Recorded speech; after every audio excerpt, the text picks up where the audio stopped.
Okay, 12:02. I think we will begin our public listening session today.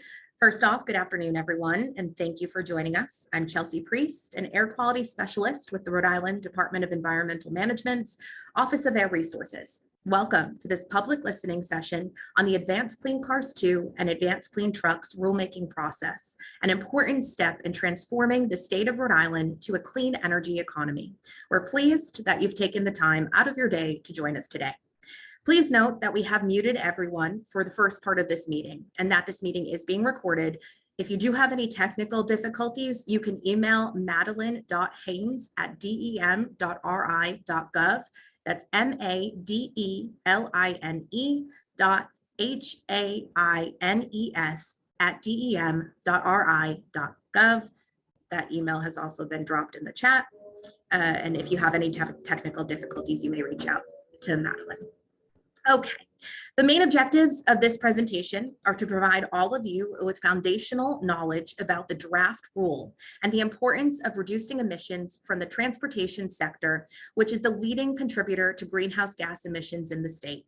We'll review some general details of the draft rule and why each is important, go over a timeline of the expected process over the coming months, ways to make the transition to electric vehicles easier, and then open the floor to all of you for any feedback you may have on the draft regulation.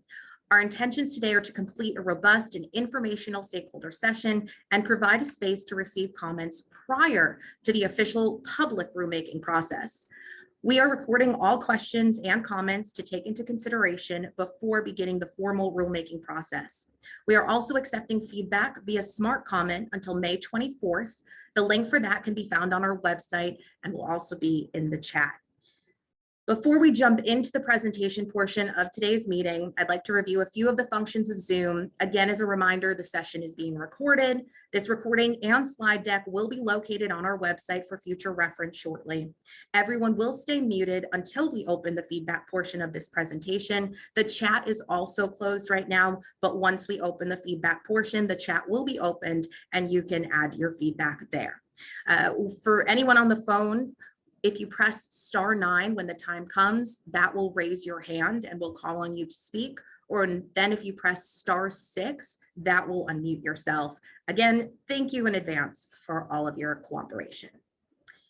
While many of you here today have an excellent understanding of Rhode Island and its fight to mitigate climate change, I'd like to provide a quick introduction on the topic. Climate change is a global issue, and while Rhode Island is small, we need to participate in our share of emission reductions. We've seen the impacts of climate change caused by greenhouse gases here in Rhode Island over the years. Warming temperatures throughout the year, major flooding events, sea level rise, and more are all products of climate change. Additionally, not everyone is impacted equally by climate change across the states. Effects are more often severely felt by frontline and low-income communities. In response to the threat of climate change, Rhode Island enacted the 2021 Act on Climate, which sets mandatory enforceable climate reduction goals. Additionally, the Executive Climate Change Coordinating Council recommended the adoption of both ACCII and ACT in the 2022 climate update. Rhode Island faces very challenging mandates to reduce air pollutants, to protect public health, and to meet state climate change targets, including 45% reduction in greenhouse gases below the 1990 levels by 2030, 80% below the 1990 levels by 2040, and net zero emissions by 2050. The next slide gets into some of the details on EPA versus California's emission standards.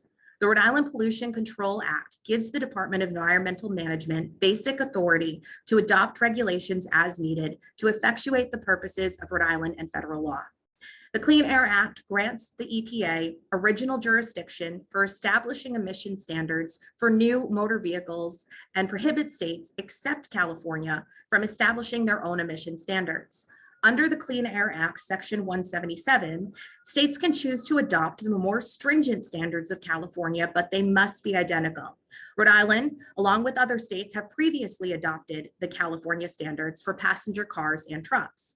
With this rulemaking, the state would further opt in to California's standards for light duty and additionally medium and heavy duty vehicles. For reference, in March 2021, California adopted ACT. In August 2022, California adopted ACCII. Nearby states like Massachusetts, New York, and Vermont have already adopted both ACCII and ACT.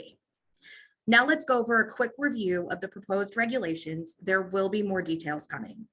As part of our regulation package, we're going to advance forward California's rules, Advanced Clean Cars 2, Advanced Clean Trucks, the Low NOx Heavy Duty Omnibus, and the Phase 2 greenhouse gas rules. These are requirements on the manufacturers, a sales requirement, not a purchase requirement, and these rules allow for continued use of fossil fueled vehicles beyond 2035. Advanced Clean Cars 2 is an update to the current low and zero emission vehicle program in Rhode Island, which covers through model year 2025. This is a long-standing program that has been in place for decades. Adopting ACCII is the next logical step to continue efforts in reducing harmful air pollutants and greenhouse gas emissions in our state. This regulation requires vehicle manufacturers to deliver for sale all new passenger and light-duty vehicles that meet the zero-emission definition, which does include plug-in hybrids with over 50 miles of electric range and an increasing percentage over the timeframe of 2027 to 2035. Advanced Clean Trucks has an overall goal to develop a self-sustaining zero-emission truck market. It requires vehicle manufacturers to deliver for sale medium and heavy-duty vehicles with an increasing percentage of the annual sales ranging from 40 to 75% depending on vehicle class. The rule is a requirement on vehicle manufacturers to deliver for sale medium heavy-duty vehicles that emit less particulate matter, smog-forming pollutants, and greenhouse gas emissions. The rule allows for continued use of internal combustion engine vehicles beyond 2035. Additionally, within this rulemaking package, the low NOx heavy-duty omnibus rule will require a 90% reduction of NOx emissions in model year 2027 engines, and the Phase 2 greenhouse gas rule will set greenhouse gas emission standards for heavy-duty trucks and truck trailers. Now, why do we need to adopt these regulations? The most basic reason is that without these regulations, the state will not be able to meet the goals set in the 2021 Act on Climate.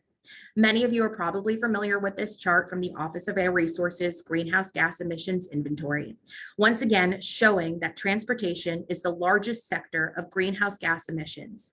With transportation being the largest sector of the greenhouse gas emissions in the state, California's standards are a very important piece of this puzzle. With the adoption of these regulations, the health benefits are also expansive. By adopting these rules, the percentage of greenhouse gas emissions from the transportation sector is expected to drop relatively quickly in the coming years, aiding the state's emission reduction goals. As previously mentioned, the impacts of climate change are often felt hardest disproportionately throughout the state and world. Underserved communities, communities of color, and low-income communities are more likely to be located closest to roadways and highways, which inherently are impacted the most by poor air quality. Regulatory analysis conducted estimates a drop in annual greenhouse gas emissions by roughly a third by 2030. By adopting ACCII alone, it will substantially reduce air pollutants that threaten public health and cause climate change. While further developing the zero-emission vehicle market, the rule will also take additional steps to clean up internal combustion engines and will provide an estimated cost savings of $60.7 million from avoided hospitalizations for cardiovascular and respiratory illnesses, avoided deaths, and avoided emergency room visits. As more states adopt one or more of these standards, a strong signal is sent to vehicle, truck, and bus manufacturers and helps to build a more sustainable and affordable market. Most states in the Northeast have or are planning to adopt ACCII and ACT. We're now going to get into some specifics about ACCII. ACCII requires vehicle manufacturers to incrementally increase zero-emission vehicle sales in Rhode Island. The gradual increase in new electric vehicles for sale will eventually reach 100%, again, of new cars on the market from manufacturers by 2035. ACCII consists of updates to the current rule. If Rhode Island wishes to continue to be a Section 177 state, Rhode Island must update its rule to maintain conformity with California's. If we do not, Rhode Island will revert back to the less stringent federal standards. The update makes emission standards and zero-emission vehicle sale requirements more stringent over time. The rules do not require anyone to buy a zero-emission vehicle, and used internal combustion engine vehicles will still be sold and driven once the 100% ZEV sales requirements for new passenger cars and light-duty trucks comes into effect for manufacturers in 2035. ACC2 does not just cover overall sales. There are other requirements to help electric vehicle owners and future electric vehicle owners. EVs must have a minimum electric range. There's durability, warranties, charging cord capabilities, charging size, and addressing battery recycling will all be addressed in this guidance. Affordability is always a concern to consumers, and the upfront cost is a barrier for many. ACC2 aims to increase affordable access to EVs by providing incentives for the manufacturers. If manufacturers offer lower priced vehicles, they can receive a higher credit when meeting compliance requirements. The big takeaways, while this is a rule for car manufacturers, obviously the consumer will be gradually impacted by these changes. It will increase vehicle choice and ensure manufacturers send more and more electric vehicles to the Rhode Island market. It also opens the opportunity for more and more used electric vehicles to be on the market.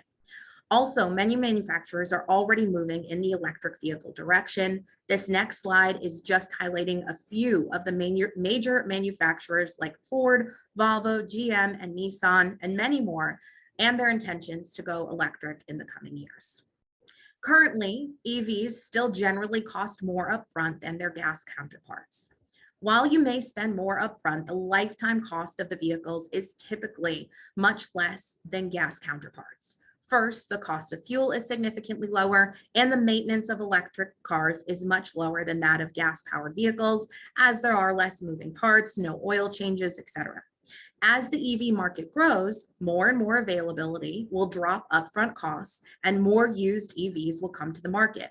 There are also incentives available for EV customers. If you'd like to see more specific information on cost parity, you can reference CARB's initial statement of reasons and background materials. Rhode Island will also include more detailed information once we commence the rulemaking process.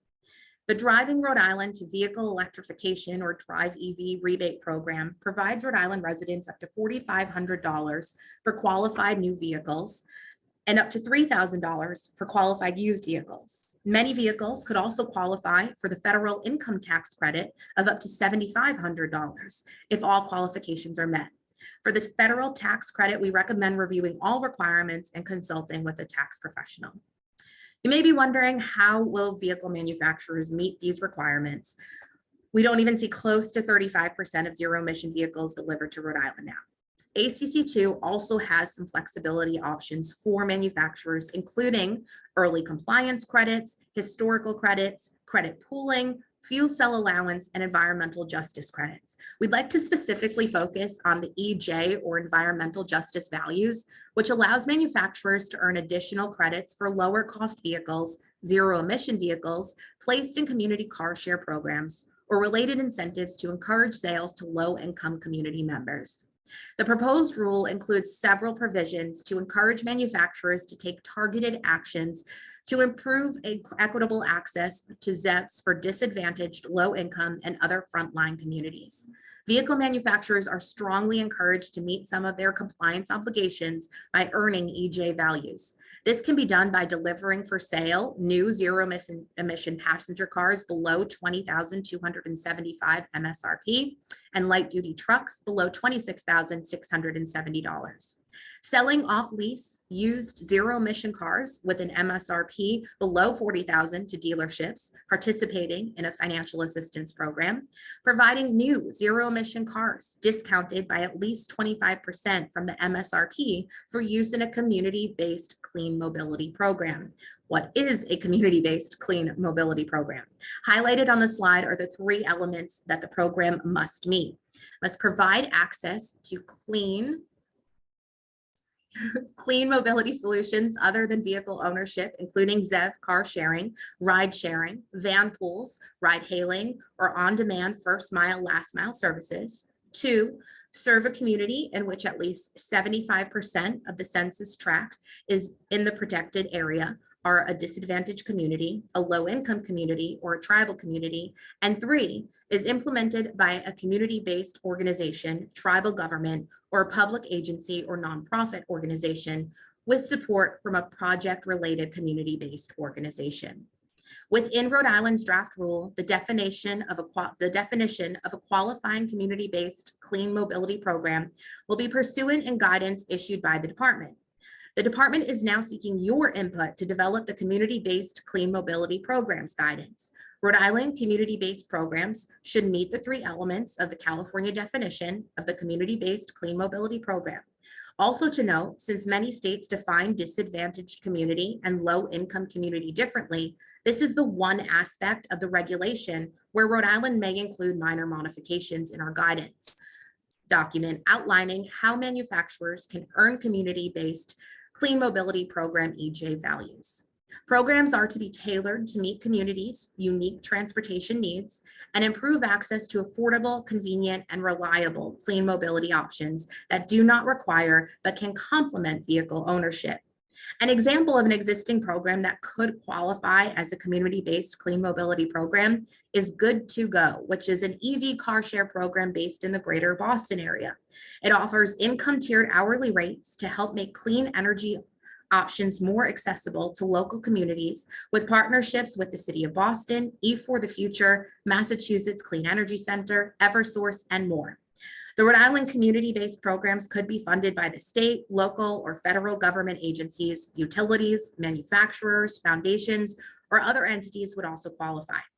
We'd like to take a pause here and open the floor for any comments specifically related to Advanced Clean Cars 2 and any suggestions for the environmental justice values, community-based clean mobility programs before we move on to Advanced Clean Trucks specifics. Again, this is an opportunity for us to hear from you before the official rulemaking process begins. We welcome your feedback in this informal session. If you would like to provide feedback, you can use the raise hand feature and we will call on you. From there, you may unmute yourself. You can also now use the chat feature to type any feedback.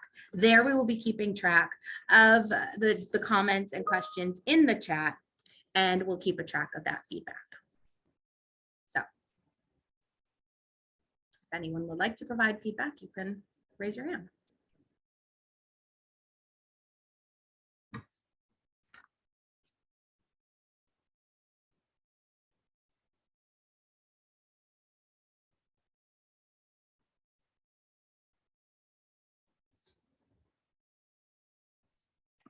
Thank you, Chelsea.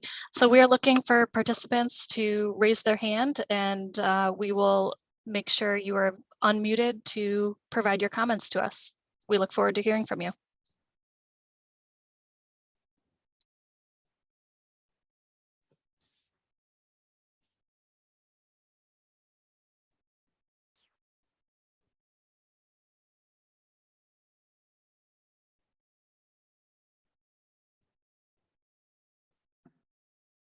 I see some chats coming in. Thank you for your feedback. We're taking everything, note of everything and keeping track of everything that you either type in the chat box or if you'd like to speak.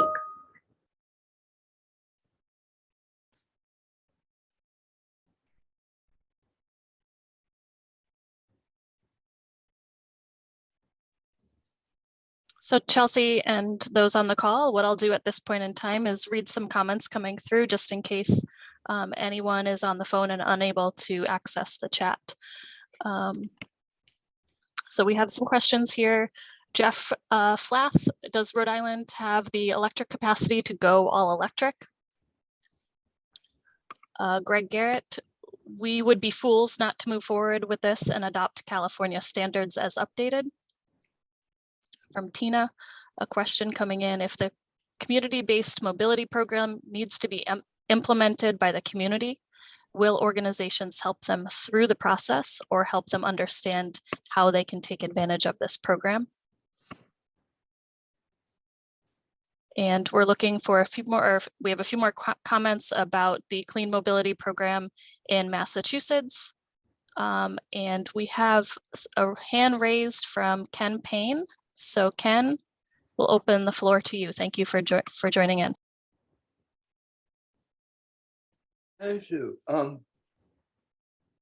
own an electric vehicle, and I've seen my overall cost of the fuel when my previous bill, my increase in my electric bill, to be very economically favorable to me. So let me say you're very much on target with that.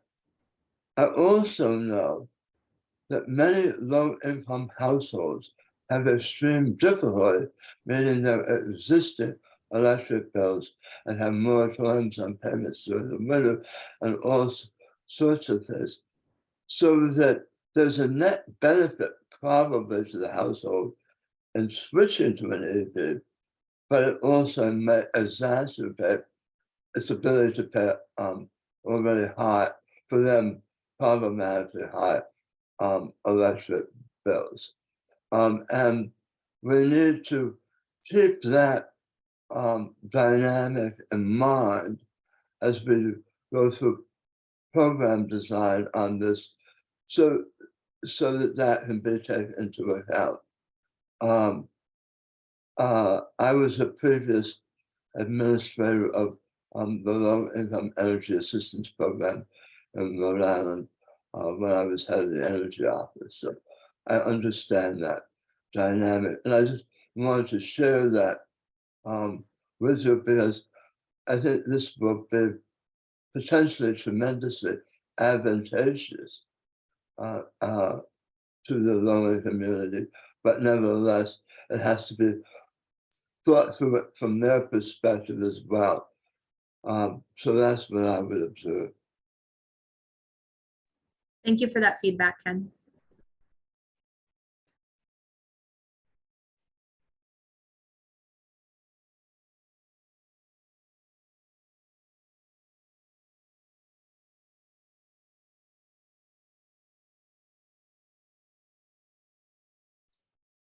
Great, thank you. If there are any other comments at this time, we'd like to hear any reactions you have towards the shift of cleaner vehicles and the rules that support it. If not, we will transition to the next portion of our presentation. Amanda Barker. Additional time at the end of the next portion for more feedback on everything. So that being said, I think we can jump in. We appreciate all the feedback that we've gotten so far. Oh, Amanda, I'm sorry. No worries. Hi, I just wanted to jump in and thank DEM and Governor McKee for starting this critical process to adopt advanced clean cars 2 and advanced clean trucks, and just quickly reiterate some of the benefits of these standards. I think we all know that, the adoption of these standards is a significant step forward in our efforts to reduce greenhouse gas emissions. We really did not see how the state was going to meet the Act on Climate and tackle transportation emissions, which, as everyone knows, is the largest source of greenhouse gas emissions in Rhode Island, without these standards. I believe we currently have around 7,600 electric vehicles registered in Rhode Island, and we really need thousands and thousands more in order to meet the Act on Climate. But the issue right now is that, there's more demand than there is supply for electric vehicles in Rhode Island. So what these standards will do is really increase consumer choice and benefit both Rhode Island drivers and dealerships by ensuring that automakers send adequate supply to Rhode Island so that consumers have the full range of EV models and EV choice here in the state. Green Energy Consumers Alliance has a Drive Green program where we advocate for electric vehicles and how they offer lower fuel costs and maintenance costs than gas-powered cars. But right now, too many Rhode Islanders are being held back from going electric by the lack of supply. So these standards will really just ensure that they can access the benefits that EVs provide. And then, of course, another big benefit is the protection of public health. Gas-powered vehicles cause a huge amount of public health harm by releasing particulate matter and other localized pollution, which of course has been linked to heart attacks, lung cancer, exacerbation of asthma. So we really see these standards as a public health imperative as much as it is a climate imperative.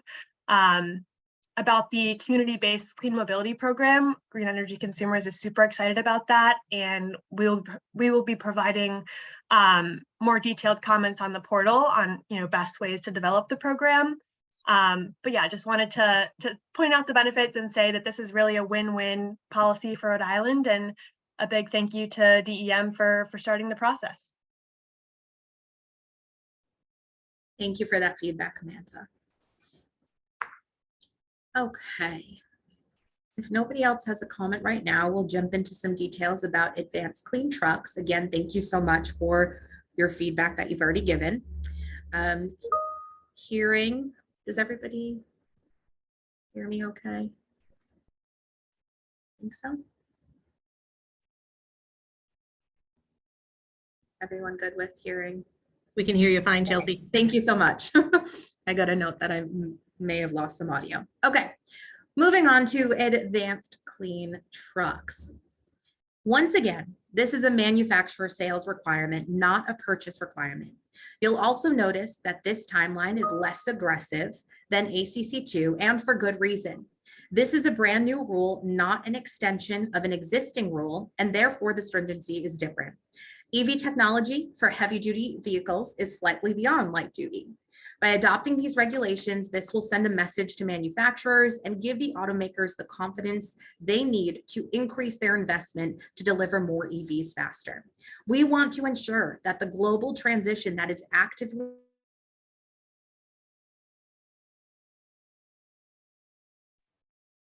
I think I got muted.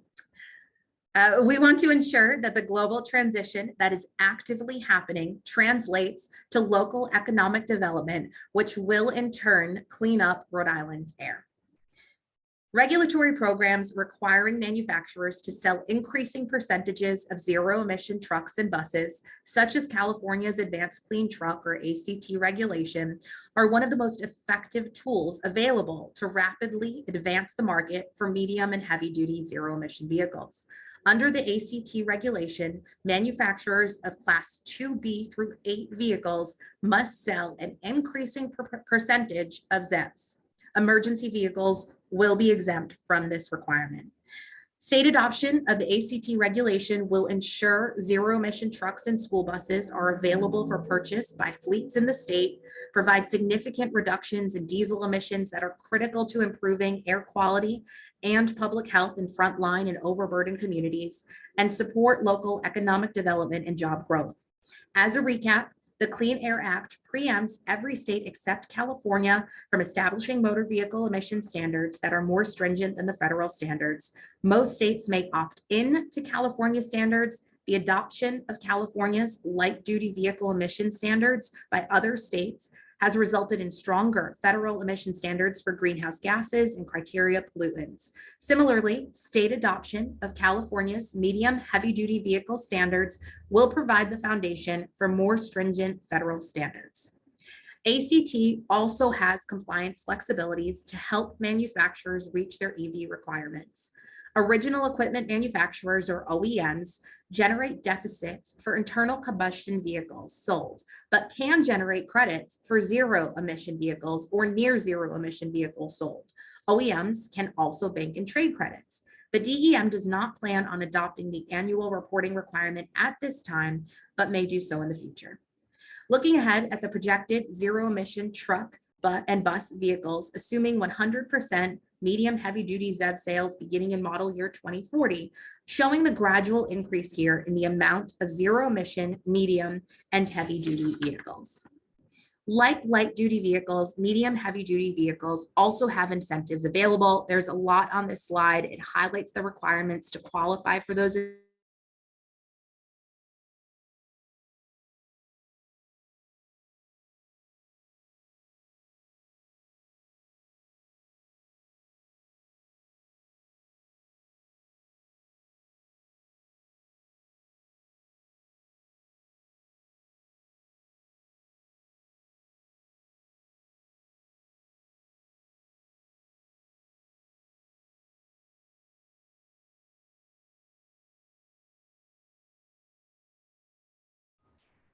I think I froze.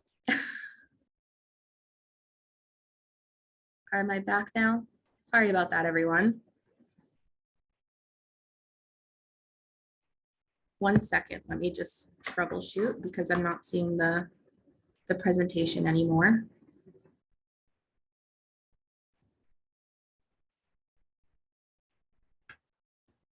looks like, is Allison on as well?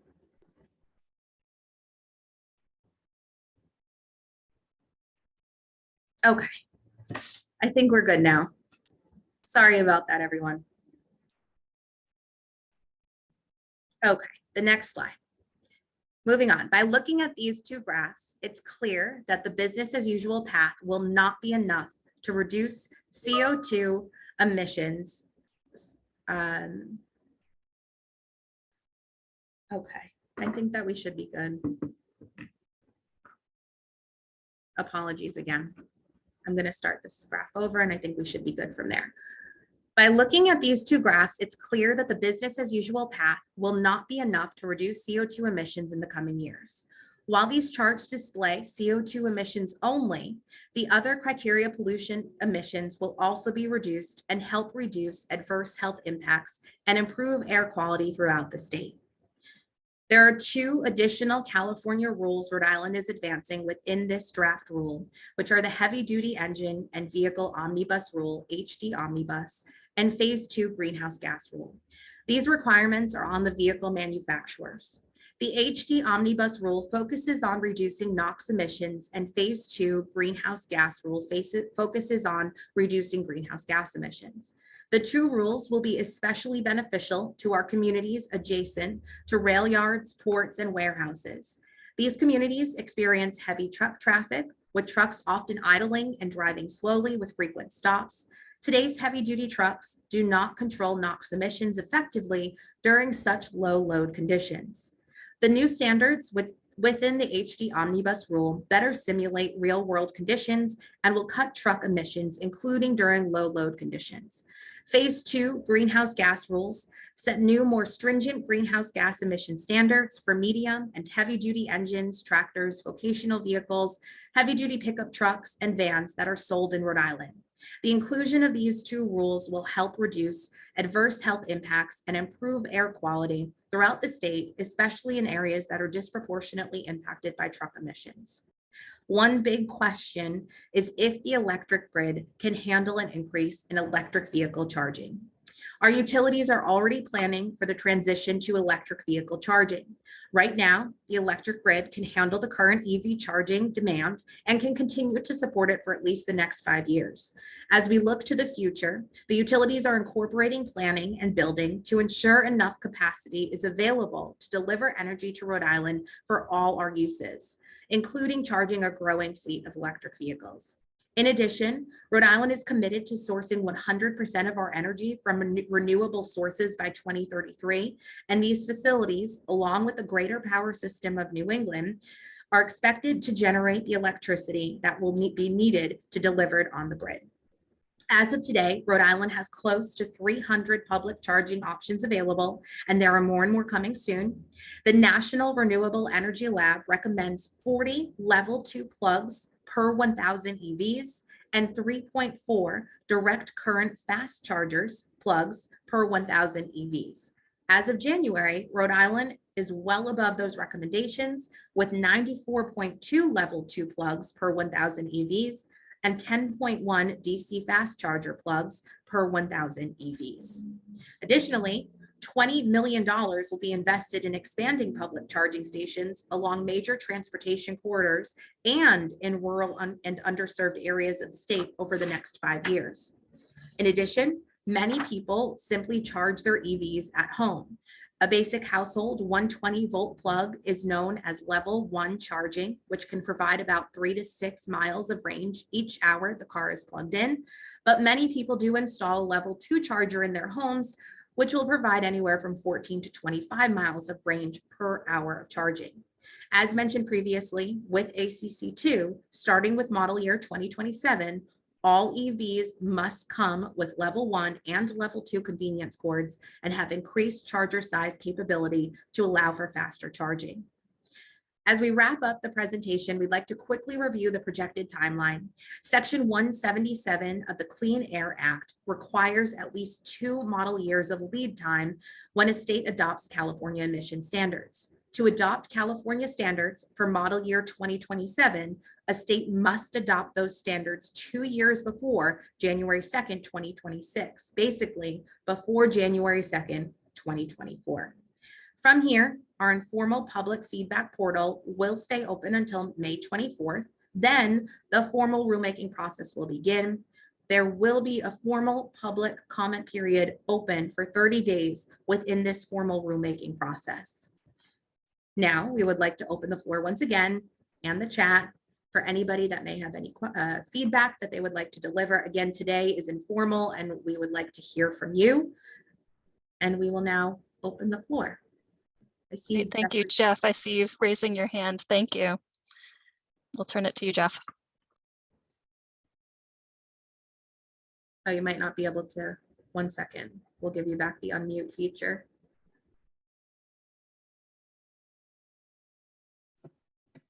Should be good. Thank you very much. Nice presentation, Chelsea. Thank you.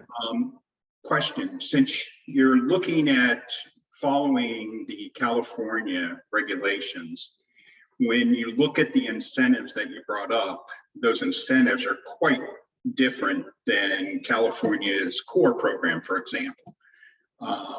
And, you know, with the core program in a lot of areas, you're talking about incentives of $65,000 to $150,000, $250,000, depending upon the category. The incentives I saw on the screen there just don't seem to will move the needle at all when you're talking about vehicles that range from, for class 4, class 5, 150,000 to a class 8 new truck is in the $500,000 range. So what is the game plan, the long-term game plan for providing a larger carrot for private fleets, for example, to adopt the technology? We appreciate that question and that feedback. We'll take it into consideration as we move forward in the formal rulemaking process. Thank you, Jeffrey. You're welcome.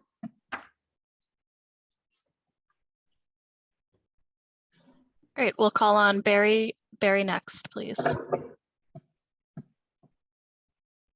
Hi, everyone.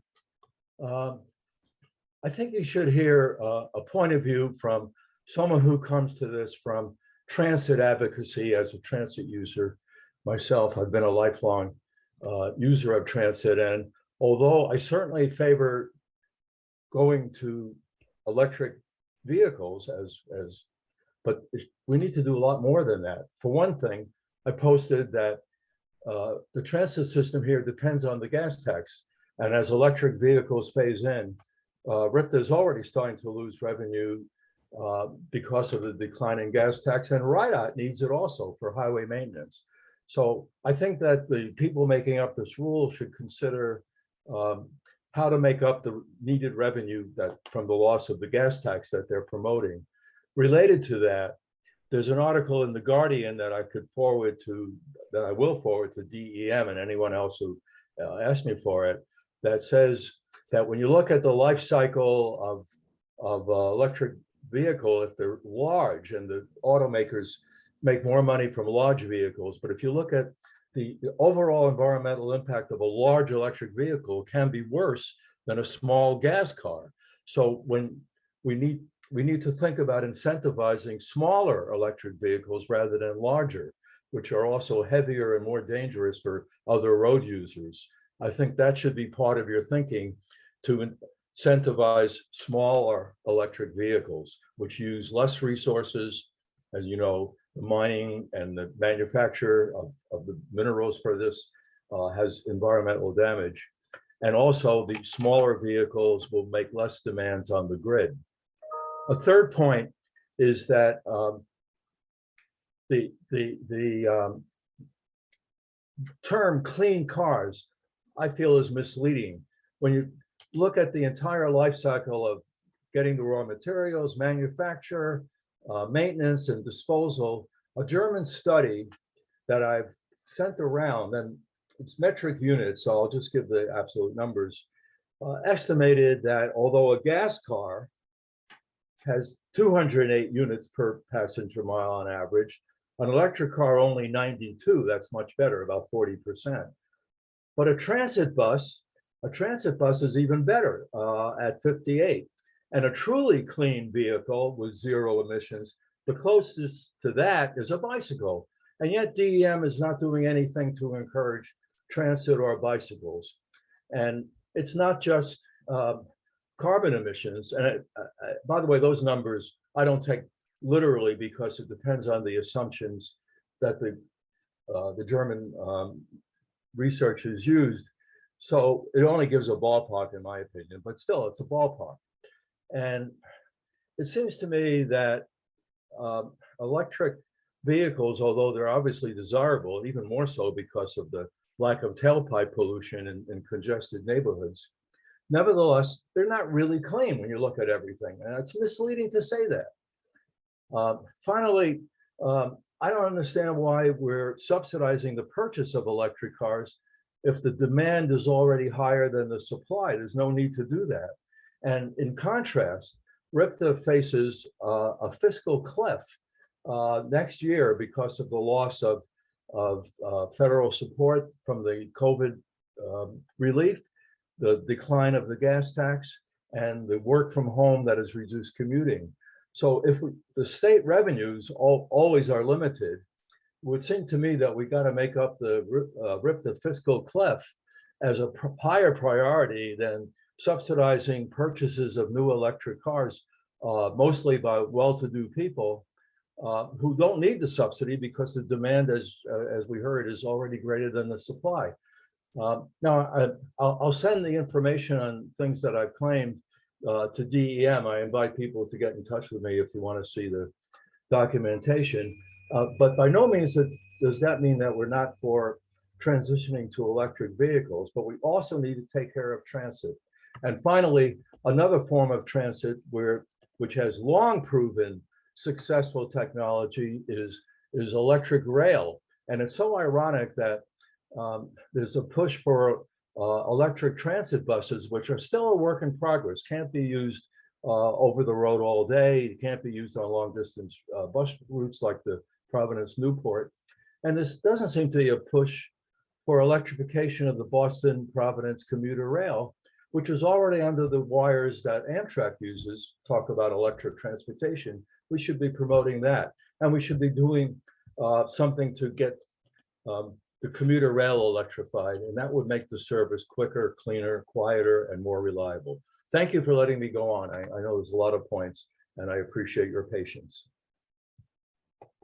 Thank you for your feedback. Okay, up next we see Thad. We'll open the floor to you. Can you hear me? Great. My name is Thad Porowski. I'm a senior policy advisor at Tesla, and I want to just start by thanking you for the opportunity to comment. Our mission is to accelerate the world's transition to sustainable energy. Moreover, Tesla believes the world will not be able to solve the climate crisis without directly reducing air pollutant emissions from the transportation and power sectors. To accomplish its mission, Tesla designs, develops, manufactures, and sells high-performance fully electric vehicles, energy generation and storage systems, and installs and maintains those. We also manufacture and sell a Class 8 heavy-duty 500-mile range truck, the Tesla Semi. Tesla strongly supports Rhode Island's adoption of ACCII and ACT that would apply to the model years 2027 and beyond. Transportation emissions reductions should be a top priority for Rhode Island. As noted in your GHG emissions inventory that you spoke to early in the presentation, the transportation emissions exceed the largest sector by over 20% of the total GHG sector emissions. Air pollution is estimated to cause over 200,000 premature deaths in the US each year, with more than half caused by transportation emissions. Importantly, adoption of ACCII and ACT will assist Rhode Island in maintaining compliance with the US EPA requirements of Section 110A1 and 2 of the Clean Air Act for the 2015 National Ambient Air Quality Standard ozone. The current level of ground level ozone, National Ambient Air Quality Standards, or NAAQS, retained by the administration were scientific and remain under consideration by the Biden administration. EPA expects its final reconsideration in spring of 2024. And based upon scientific evidence indicating a more stringent standard will provide significant public health and welfare benefits, Rhode Island should anticipate the ozone. Planning to reduce transportation emissions now is critical to ensure that the state remain on a path to attainment under future more stringent standards.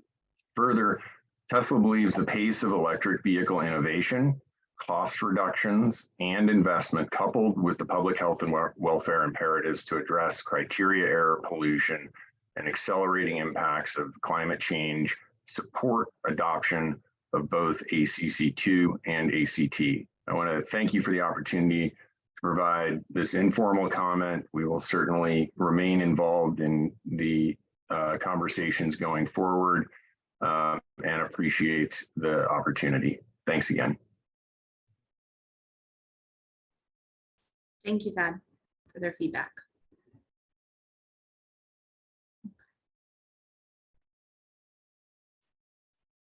Is there any other feedback anyone would like to share?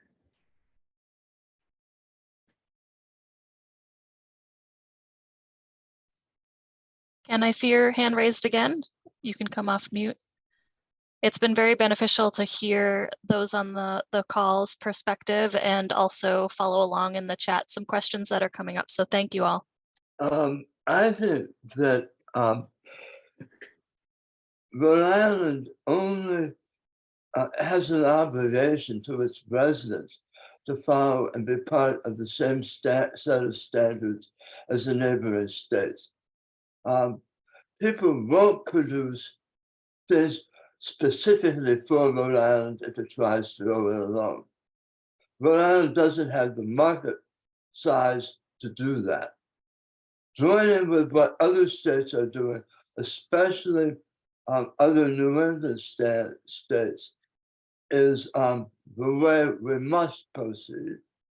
It's not really discretionary if we want to do a good job. The trick is, how do we do it smarter than they do the same things, but in a smarter way?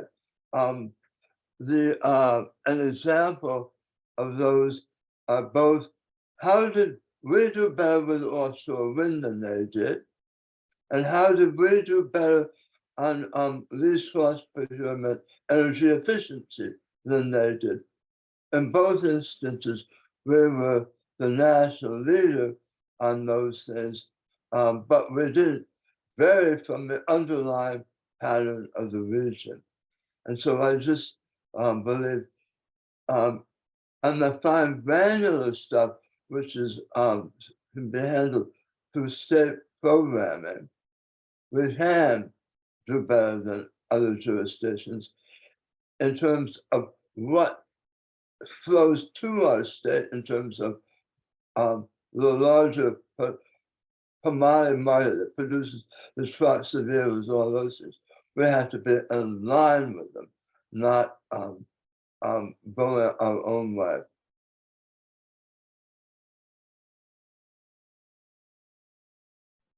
Thank you again, Ken.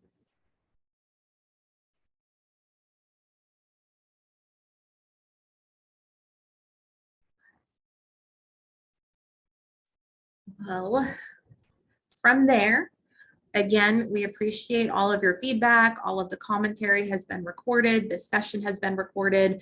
We are going to take all that before we move forward with the formal rulemaking process. We do have a QR code here that you can scan, which will take you directly to that dem.ri.gov/clean-cars-trucks. And that is where you will find all the information that you may need. The smart comment portal is open until May 24th, so feel free to add feedback there. And again, we will have another 30-day period of public feedback in the formal rulemaking process that will be coming down the road, hopefully later this year. So that being said, hearing no other feedback, I'd like to thank you all once again for taking some time out of your day to join us today.